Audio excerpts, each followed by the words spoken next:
बच्चों, इसके पहले वाले वीडियो में हमने तुमको न्यूरॉन्स की संरचना के बारे में बताया था।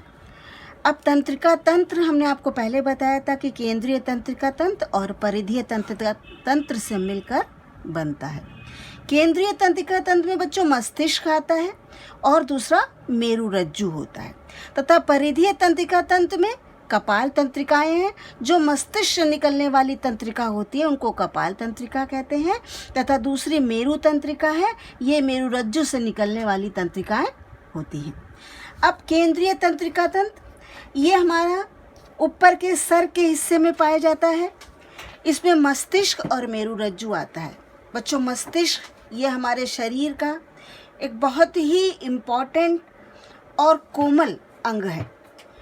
ये मस्तिष्क खोपड़ी में एक मस्तिष्क कोश होता है जिसमें स्थित रहता है, और इस कोश के में ये जो कोश है ये दोहरी झिल्ली द्वारा घिरा रहता है, तथा इन दोहरी झिल्लियों के बीच में एक तरल पदार्थ भरा रहता है जो हमारे मस्तिष्क को छोटे मोटे झटकों से जो है बचाता है और उनको मस्तिष्क को सुरक्षित रखता है।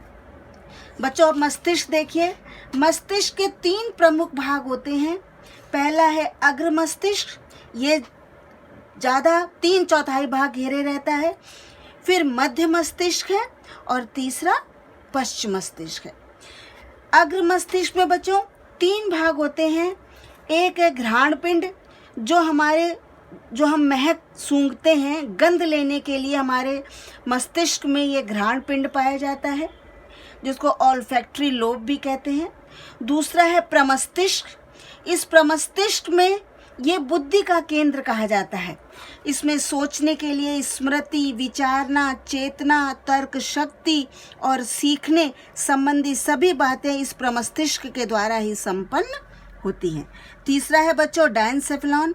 ये डायनसेफेलॉन जो है ये अग्र मस्तिष्क का वो भाग है जहाँ पर अनैच्छिक क्रियाएं, वो क्रियाएं जिनका हमारे ऊपर नियंत्रण नहीं होता है, जो हमारी इच्छा से नहीं अपनी स्वयं की इच्छा से चलती हैं, उन क्रियाओं को नियंत्रित करने का केंद्र डायनसेफेलॉन होता है। जैसे भूख, प्यास, सोना, या बॉडी में उपापचय क्रिया, या ब्लड टेम्परेचर रेगुलेशन, ये सब डायनसेफेलॉन के द्वारा ही किया जाता है।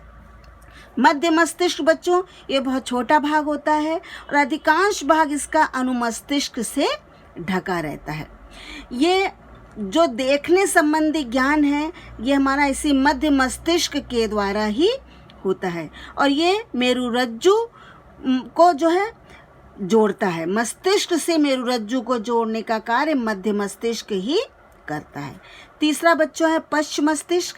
इसमें 2 भाग होते हैं, एक होता है अनुमस्तिष्क, दूसरा होता है मस्तिका पुच्छ। मस्तिका पुच्छ को हम मेडुला ऑब्लंगेटा भी कहते हैं। ये अनुमस्तिष्क जो है ये हमारे शरीर के संतुलन और हमारी पेशियों की गति को नियंत्रित करने का कार्य करता है, तथा मस्तिष्क पुच्छ या मेडुला ये हमारे शरीर में जो भी अनिच्छिक क्रियाएं होती हैं, जैसे श्वसन है, हृदय स्पंदन है, रक्त परिसंचरण है, उन सबको कंट्रोल करने का कार्य बच्चों ये मस्तिका पुच्छ ही करता है।